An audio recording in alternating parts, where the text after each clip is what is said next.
I think that this is a really viable selection piece. Yeah. For people on both ends.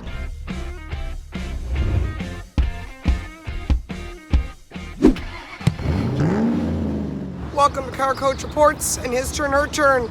I am Lauren Fix, and where is my co-host Paul Bryan? Well, we're here in Minneapolis, and he is trying to sink the Minnesota Viking ship because he is a Chicago Bears fan. And so while he's doing that, I'm going to get the 2019 Honda Insight ready for Paul and I to do a His Turn, Her Turn review. Stay right with us. Do I have insight? No, but I have some initial thoughts. And the initial thoughts are, since this is born of the Honda Civic, there's a lot of the body in white, the basic body structure that was shared with the Civic. It's not a leap at all for me to say, I like the structural stability of it, I like the solidness of the ride, I like the way that it plants itself. Why? Well, it's a good design, and B, I've got like 4 different iterations of Civics that I've driven that I've all fallen in love with for those very same reasons. If you remember Sammy Hagar saying, I can't drive 55? Yeah. Well, here you can, but it's a different 55. The 55 number that you have to really love on this car is the 55 MPG that you're able to attain with this car. And the combo pack. Yeah, that's the combined number of 55 MPG. There's tons of connectivity in here, which you're going to get into a little bit. And they did miss a trick. I'll let you bring that up. Yeah, I'm really disappointed on that one piece. But this is a second vehicle from a different manufacturer who also missed it. Yeah, it's a car that happens to be a hybrid rather than, if you remember the first Insight, where everybody went, I can't. What is that? I can't drive that. You know, I would never have Came driven from that another car. planet. Oh my God! It just looked like a rolling suppository. But this just looks like a great car built on a Civic platform, made to look wider through some great styling innovation. Right. And the rest of it, you know, when you put a gun to my head and tell me what am I driving here, well, you know, I would say it's a low displacement. It's not a neck snapper by any means. You're driving a low displacement? No, I'm saying it's 151 horsepower, I guess, max. So, you know, you don't need a Hans device for it. You know, well, you're not all going to. The cars we drive aren't race cars. No, they aren't, and that's precisely my point. It's 150 horsepower. It's going to get you where you want to go. It's going to get you where you want to go very efficiently. Yep. And it's going to get you where you want to go at a price point we'll talk about later, which absolutely blew me away. That was really the big takeaway, I think. Yeah. So we'll talk about that in the close. But for right now, I am very comfortable. I am comfortable beyond normal. We'll see what my opinion is. Okay. Well, you drive it too. Okay. It's a car. It works great. I'm driving the Honda Insight, and I've had quite a few miles on it, about equivalent to what Paul's driven it. My first reaction, we'll start off with the usual seating comfort, is I finding what Paul would refer to this as, this is your term by the way, pewish, because there's no lumbar, so thumbs down on either side. It's a little bit hard. I find that the seat almost be like a negative, like it's really hard to, it's not comfortable. Visibility, I'm totally fine with the visibility, long front windshield, all the way around. We're on a rough road right now that has nothing to do with this car. The ride is smooth, the road is rough. As far as smoothness of ride, on the highway, totally smooth.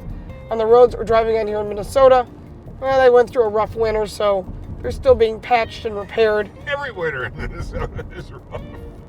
But as far as brakes and handling is fine. Acceleration, I would be concerned about driving this on a highway and having to put your foot in it to get away from somebody or around something, because I find it to be underpowered.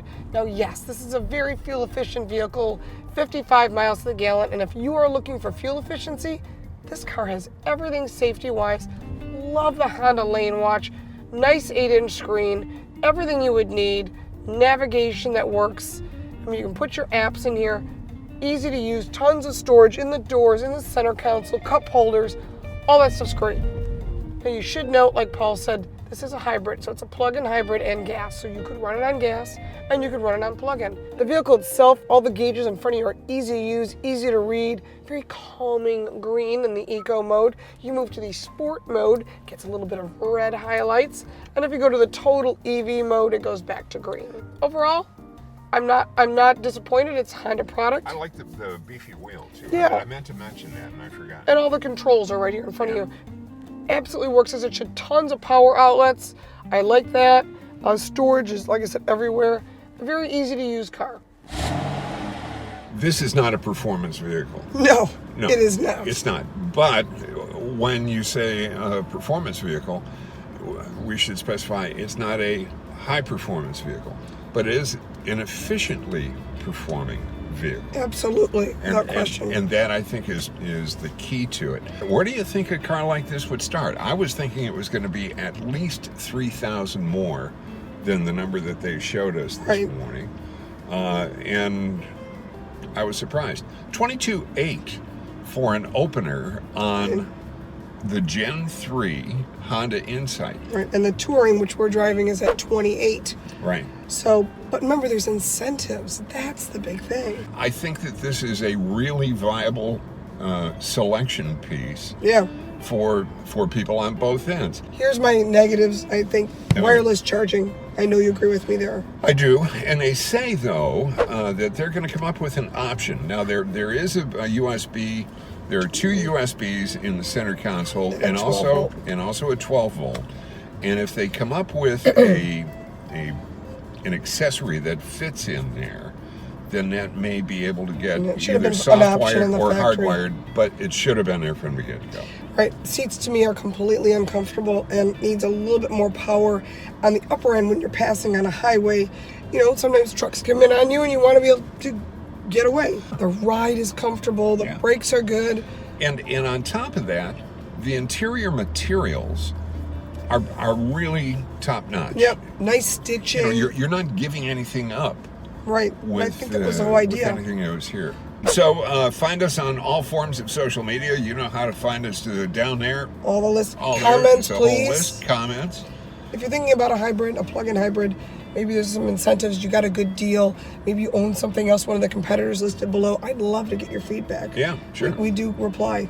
Yes, we do. Yes, we do. We're very actively involved in that, and we actively seek your input. Yeah. So that's it from Next we got some Twin Cities. Yes, in Minneapolis, home of the Vikings. Yep. And as a Bears fan, pooey! I mean, pooey on the Bears! Oh.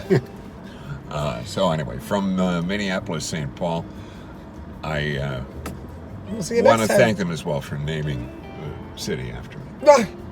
He's not a saint. Trust me.